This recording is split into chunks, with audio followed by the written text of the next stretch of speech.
बृहस्पतिदेव की पूजा के व्रत के महत्व एवं विधि के बारे में। भगवान बृहस्पतिदेव की पूजा अर्चना के लिए बृहस्पतिवार के व्रत करके बृहस्पतिवार की व्रत कथा को पढ़ने अथवा किसी दूसरे स्त्री पुरुष द्वारा सुनाने की प्राचीन परंपरा है। बृहस्पतिवार का व्रत करने और व्रत कथा सुनने से स्त्री पुरुषों की सभी मनोकामना पूरी होती हैं।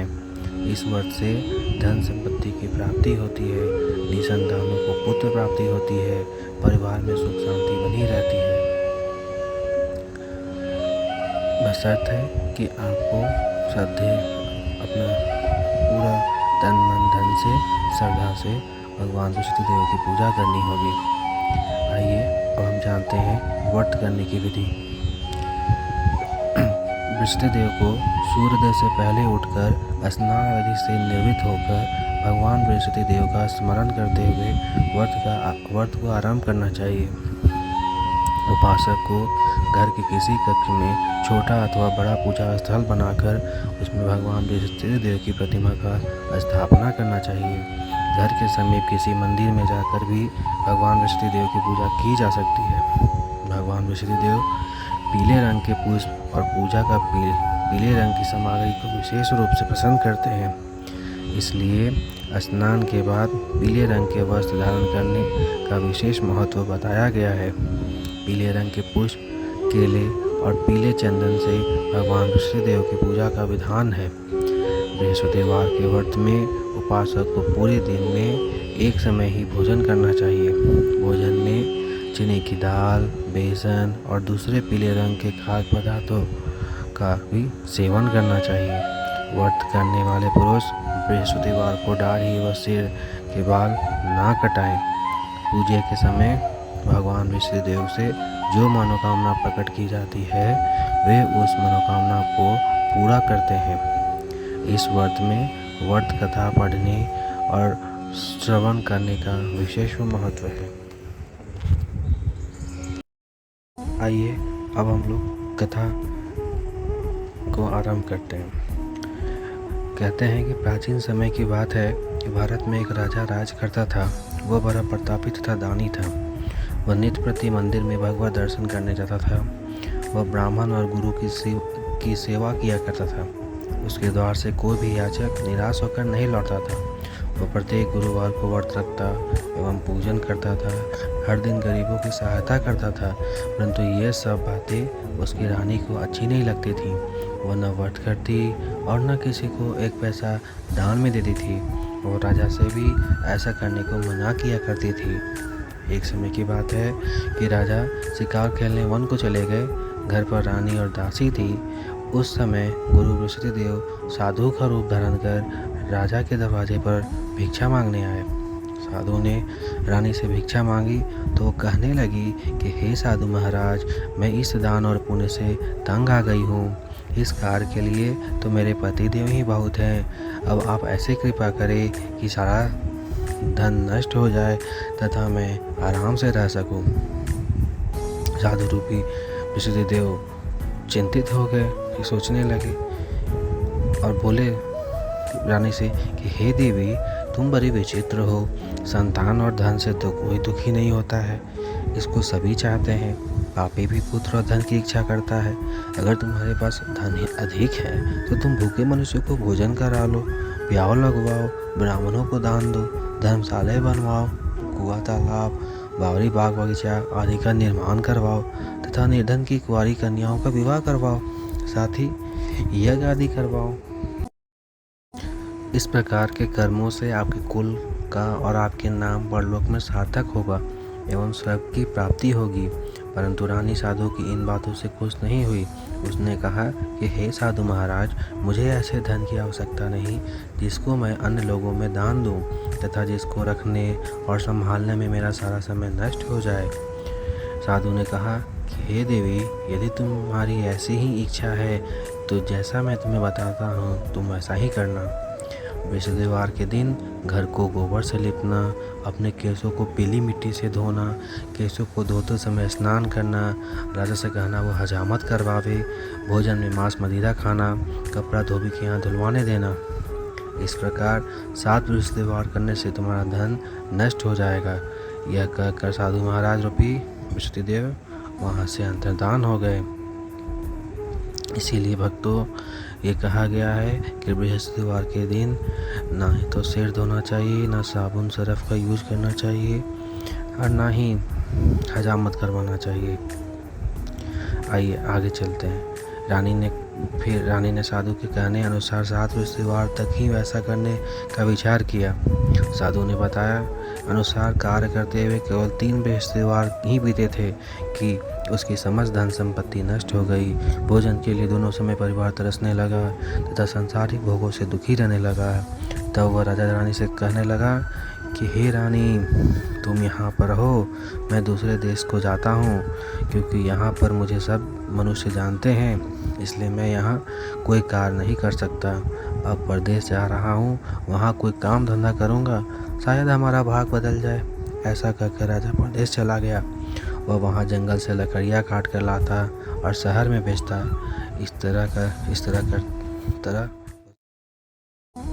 इधर राजा के बिना रानी और दासियाँ दुखी रहने लगी।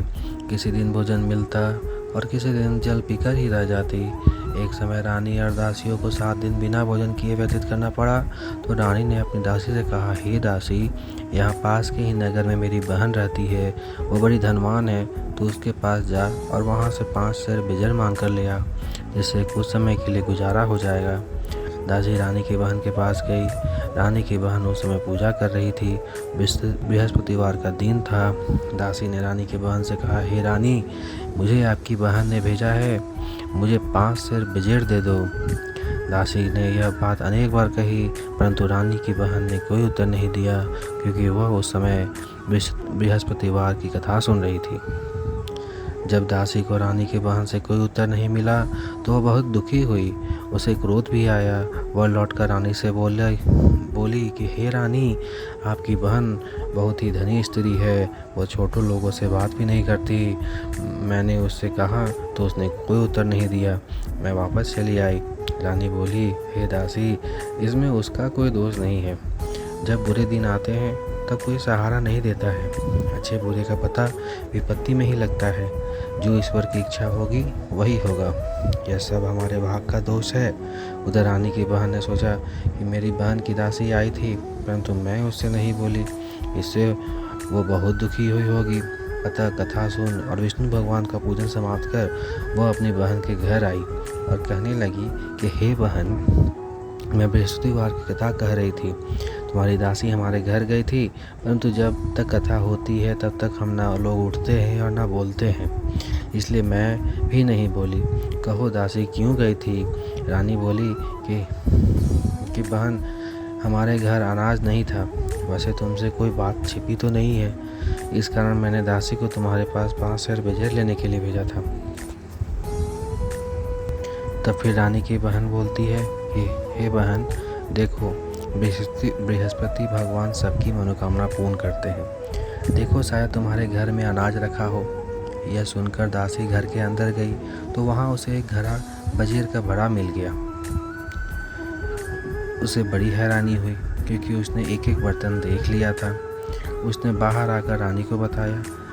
दासी अपनी रानी से कहने लगी कि हे रानी, देखो, वैसे हमको जब अन्न नहीं मिलता तो हम हर रोज़ ही व्रत करते हैं। अगर इनसे व्रत की विधि तथा कथा पूछ ली जाए तो उसे हम भी किया करेंगे। तो दासी के कहने पर रानी ने अपनी बहन से बृहस्पतिवार व्रत के बारे में पूछा। रानी की बहन ने बताया कि हे रानी बहन, बृहस्पतिवार को सूर्योदय से पूर्व उठकर स्नान करके बृहस्पतिवार का व्रत करना चाहिए, लेकिन उस दिन सिर नहीं धोना चाहिए। बृहस्पतिवार के व्रत में चने की दाल और मुनक्का से विष्णु भगवान के केले के वृक्ष की जड़ में पूजन करे तथा दीपक जलावे। उस दिन एक ही समय भोजन करे, भोजन पीले खाद्य पदार्थ करें तथा कथा सुने।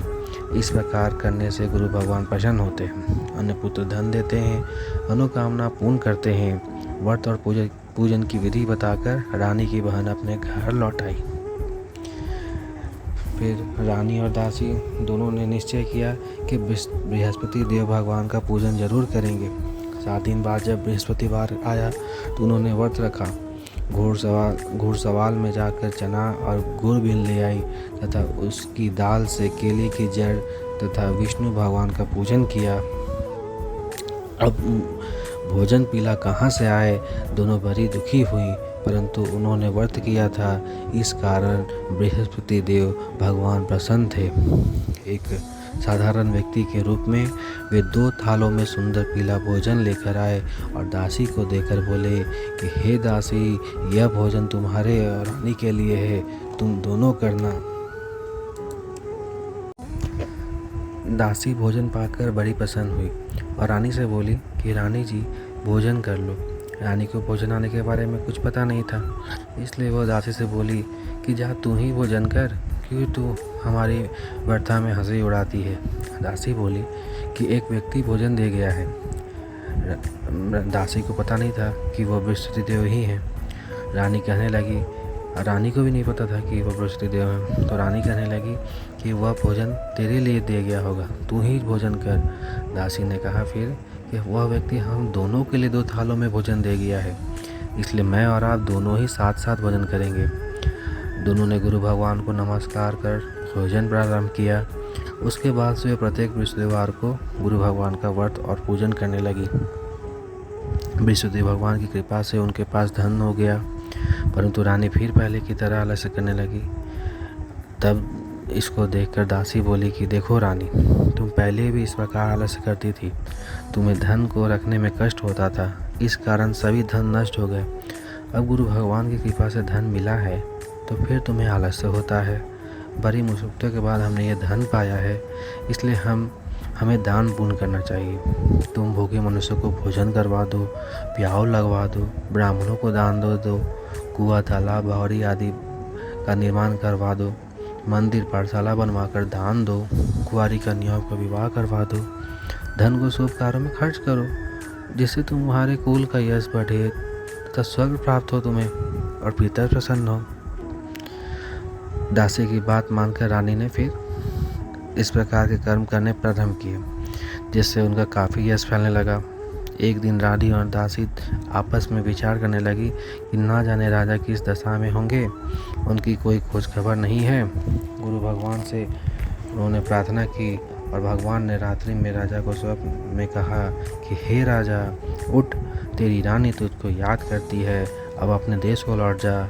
राजा प्रातःकाल उठकर जंगल से लकड़ियाँ काटकर लाने के लिए जंगल की ओर चल पड़ा। जंगल से गुजरते हुए वह सोचने लगा कि रानी की गलती से उसे कितने दुख भोगने पड़े हैं। राजपाट छोड़कर उसे जंगल में आकर रहना पड़ा है। जंगल से लकड़ियाँ काटकर उन्हें बेचकर गुजारा करना पड़ा है। उसी समय उस जंगल में बृहस्पति देव एक साधु का रूप धारण कर आए और राजा के पास आकर बोले कि हे ए लकड़हारे, तुम इस सुनसान जंगल में किस चिंता में बैठे हो, मुझे बतलाओ। यह सुन राजा के नेत्रों में जल भर आया और साधु की वंदना कर बोला कि हे प्रभु, आप सब कुछ जानने वाले हैं। इतना कहकर राजा ने साधु को अपनी संपूर्ण कहानी सुना दी। महात्मा दयालु होते हैं। वे राजा से बोले कि हे राजा, तुम्हारी पत्नी ने बृहस्पति देव के प्रति अपराध किया था, जिसके कारण तुम्हारी यह दशा हुई है। अब तुम किसी प्रकार की चिंता मत करो, भगवान तुम्हें पहले से अधिक धन देगा। तुम देखो, तुम्हारी पत्नी ने बृहस्पतिवार का व्रत प्रारंभ कर दिया है। अब तुम भी बृहस्पतिवार का व्रत करके चने की दाल एवं गुड़ जल के लोटों में डालकर केले का पूजन करो, फिर कथा कहो या सुनो, भगवान तुम्हारी सब कामनाओं को पूर्ण करेंगे। साधु को प्रसन्न देखकर राजा बोला कि हे प्रभु, मुझे लकड़ी बेचकर इतना पैसा भी नहीं बचता जिससे भोजन करने के उपरांत कुछ बचा सकूं। मैंने रात्रि में अपनी रानी को व्याकुल देखा है। मेरे पास कोई साधन नहीं है जिससे समाचार जान सकूं। फिर मैं बृहस्पति देव की क्या कहानी कहूं, मुझको तो कुछ भी मालूम नहीं है। फिर साधु महाराज, जो कि बृहस्पति देव के अवतार है, उन्होंने कहा कि हे राजा, तुम किसी बात की चिंता मत करो। बृहस्पतिवार के दिन तुम रोजाना की तरह लकड़ियाँ लेकर शहर में जाओ। तुम्हें रोज से दुगना धन प्राप्त होगा, जिसे तुम भली भांति भोजन कर लोगे तथा बृहस्पति देव की पूजा का सामान भी आ जाएगा। फिर बृहस्पति देव ऐसा कहकर राजा को कहानी सुनाते हैं। कहते हैं कि प्राचीन काल में एक बहुत ही निर्धन ब्राह्मण था। उसकी कोई संतान नहीं थी। वह नित्य पूजा पाठ करता, परंतु उसकी स्त्री बहुत मिलनता के साथ रहती थी। वह न स्नान करती और न किसी देवता का पूजन करती। प्रातःकाल उठते ही सर्वप्रथम भोजन करती, बाद में कोई अन्य कार्य करती। ब्राह्मण देवता बहुत दुखी रहते थे। पत्नी को बहुत समझाते, किंतु उसका कोई परिणाम न निकलता। भगवान की कृपा से ब्राह्मण की स्त्री को कन्या उत्पन्न हुई। वह कन्या अपने पिता के घर में बड़ी होने लगी। वह बालिका प्रातः स्नान करके भगवान विष्णु का जप करती। वह बचपन से ही बृहस्पति का व्रत करने लगी। पूजा पाठ समाप्त कर स्कूल जाती तो अपनी मुट्ठी में जौ भर कर ले जाती और पाठशाला जाने के मार्ग में डालती जाती। वही जौ स्वर्ण के हो जाते तो लौटते समय उनको बीन कर घर ले जाती। एक दिन वह बालिका सूप में सोने के जौ को फटक कर साफ कर रही थी, तभी उसकी माँ ने देख लिया और कहा कि हे बेटी, सोने का जौ को फटकने के लिए सोने का सूप भी होना चाहिए। दूसरे दिन गुरुवार था। इस कन्या ने व्रत रखा और बृहस्पति देव से प्रार्थना करके कहा कि हे प्रभु, यदि मैंने सच्चे मन से आपकी पूजा करी हो तो मुझे सोने का सूप दे दो। बृहस्पति देव ने उसकी प्रार्थना स्वीकार कर ली। रोजाना की तरह वह कन्या जौ फैलाती हुई स्कूल चली गई। स्कूल से लौटकर जब वो जौ बीन रही थी तो बृहस्पति देव ने की कृपा से उसे सोने का सूप मिला। उसे वह घर ले आई और उससे जौ साफ करने लगी, परंतु उसकी माँ का वही ढंग रहा। एक दिन की बात है, वह कन्या सोने के सूप में जौ को साफ कर रही थी। उस समय उस नगर का राजकुमार वहाँ से होकर निकला। इस कन्या के रूप और सोने के सूप में जौ को साफ करते देखकर वह उस कन्या पर मोहित हो गया। राजमहल आकर वह भोजन तथा जल त्याग कर उदास होकर लेट गया। राजा को जब राजकुमार द्वारा अन्न जल त्यागने का समाचार ज्ञात हुआ तो वह अपने मंत्रियों के साथ वह अपने पुत्र के पास गया और बोला कि हे बेटा, तुम्हें किस बात का कष्ट है? किसी ने अपमान किया है अथवा कोई और कारण है? मुझे बताओ, मैं वही करूँगा जिससे तुम्हें प्रसन्नता हो। राजकुमार ने अपने पिता की बात सुनी तो वह बोला कि मुझे आपकी कृपा से किसी बात का दुख नहीं है पिताजी। किसी ने मेरा अपमान नहीं किया है, परंतु मैं उस लड़की के साथ विवाह करना चाहता हूँ जो सोने के सूप में जौ को साफ कर रही थी। यह सुन राजा आश्चर्य में पड़ गया। वो बोला कि हे बेटा, इस तरह की कन्या का पता तुम ही लगाओ, मैं उसके साथ तुम्हारा विवाह अवश्य करवा दूंगा। राजकुमार ने राजा को उस लड़की के घर का पता बतलाया। मंत्री उस लड़की के घर गया और राजा का आदेश ब्राह्मण को सुनाया। कुछ ही दिन बाद ब्राह्मण की कन्या का विवाह राजकुमार के साथ संपन्न हो गया। कन्या के घर से जाते ही उसे ब्राह्मण देवता के घर में पहले की भांति गरीबी का निवास हो गया। अब भोजन के लिए भी अन्न बड़ी मुश्किल से मिलता था। एक दिन दुखी होकर ब्राह्मण अपनी पुत्री से मिलने गया। बेटी ने पिता को दुख की अवस्था को देख अपनी माता का समाचार पूछा। ब्राह्मण ने सभी हाल कहा। कन्या ने बहुत सा धन देकर अपने पिता को विदा कर दिया। इस तरह ब्राह्मण के कुछ समय तो सुखपूर्वक व्यतीत हुआ, लेकिन कुछ दिन बाद फिर वही हाल हो गया। ब्राह्मण फिर अपनी कन्या के यहाँ गया और सभी हाल कहा तो पुत्री बोली कि हे पिताजी, आप माता जी को यहाँ लिवा लावे, मैं उन्हें वो विधि बता दूंगी जिससे गरीबी दूर हो जाए। ब्राह्मण देवता अपनी स्त्री को साथ में लेकर अपनी पुत्री के पास राजमहल पहुँचे तो पुत्री अपनी माँ को समझाने लगी कि हे माँ, तुम प्रातःकाल उठकर प्रथम स्नान आदि करके विष्णु भगवान का पूजन करो तो सब दरिद्रता दूर हो जाएगी। परंतु उसकी माँ ने उसकी एक बात न मानी। वह प्रातःकाल उठकर अपनी पुत्री का बचा जूठन खा लेती थी। एक दिन उसकी पुत्री को बहुत गुस्सा आया तो उसने एक रात से एक कोठरी से सारा सामान निकाल दिया और अपनी माँ को उसमें बंद कर दिया। प्रातः उसमें से उसे निकाला तथा स्नान आदि करा के पूजा पाठ करवाया तो उसकी माँ की बुद्धि ठीक हो गई। इसके बाद वह नियम से पूजा पाठ करती और प्रत्येक बृहस्पतिवार को व्रत रखने लगी। इस व्रत के प्रभाव से उसकी माँ भी बहुत धनवान हो गई और बृहस्पति देवता के प्रभाव से स्वर्ग हो गई और ब्राह्मण भी सुखपूर्वक इस लोक का सुख भोग कर स्वर्ग को प्राप्त हुआ। इस तरह कहानी कहकर साधु देवता वहाँ से लोप हो गए। धीरे धीरे समय व्यतीत होने पर फिर बृहस्पतिवार का दिन आया। राजा जंगल से लकड़ियाँ काटकर किसी शहर में बेचने गया। उसे उस दिन और दिनों से अधिक धन मिला। राजा ने चना गुड़ आदि लाकर बृहस्पतिवार का व्रत किया। उस दिन उस दिन से उसके सभी कलेश दूर हुए। परंतु जब अगला गुरुवार का दिन आया तो वह बृहस्पतिवार का व्रत करना भूल गया। इस कारण बृहस्पति भगवान नाराज हो गए उस पर।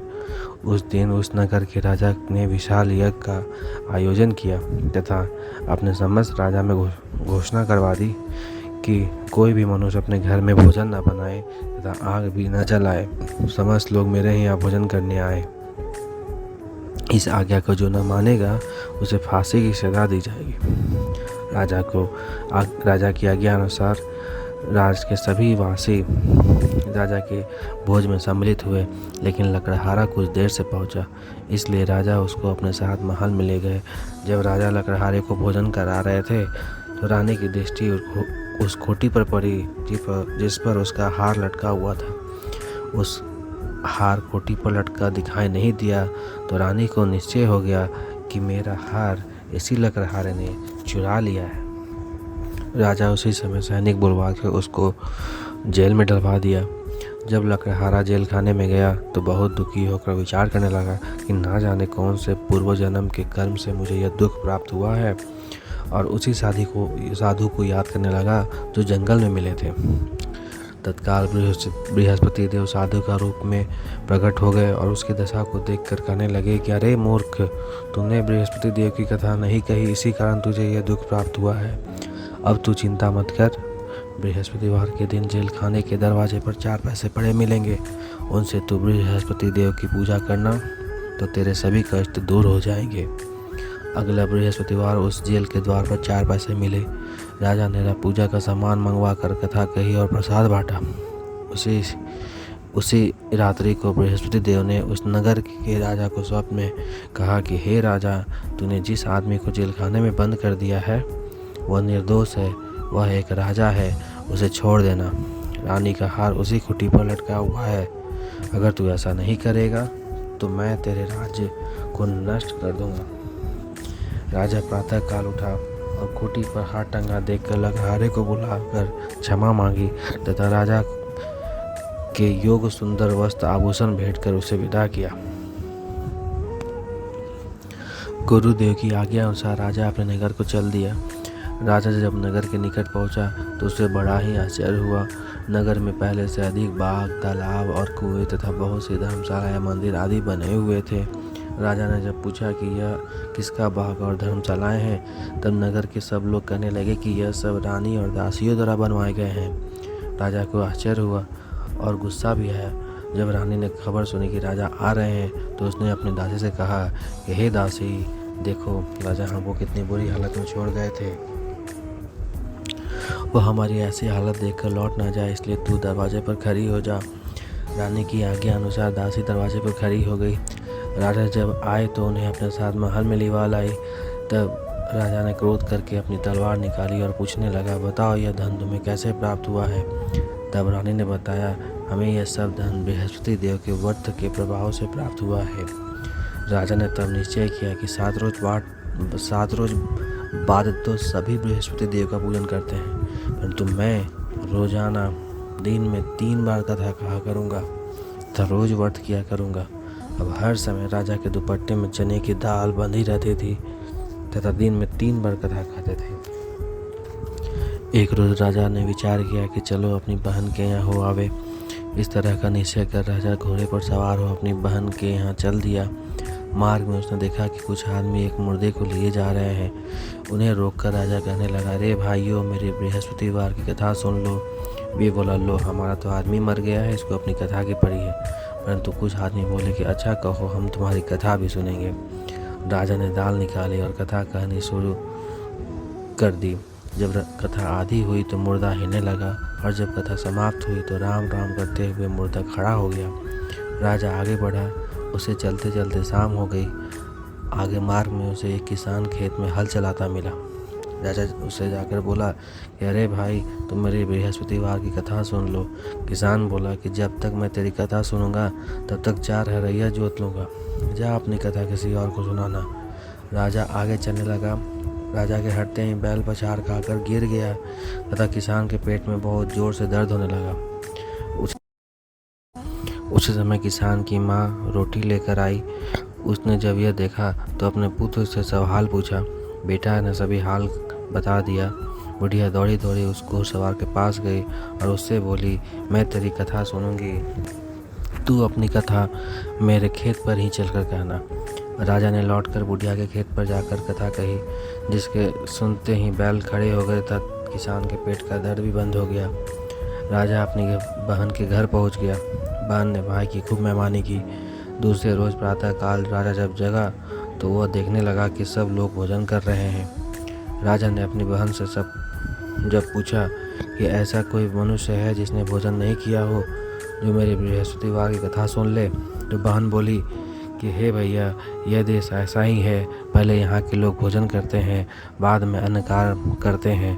अगर पड़ोस में कोई हो तो देख आती हूँ। ऐसा कहकर बहन देखने चली, परंतु उसे कोई भी ऐसा व्यक्ति नहीं मिला जिसने भोजन ना किया हो।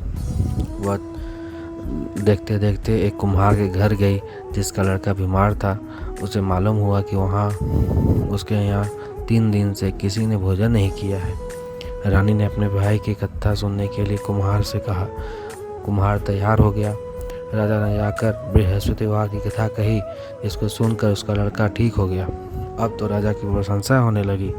एक दिन राजा ने अपनी बहन से कहा कि हे बहन, मैं अब घर जाऊंगा, तुम भी तैयार हो जाओ। राजा की बहन ने अपनी सास से अपने भाई के साथ जाने की आज्ञा मांगी।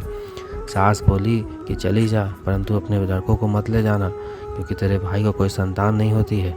बहन ने अपने भाई से कहा, हे भाई, मैं तो चलूँगी, परंतु कोई बालक नहीं जाएगा।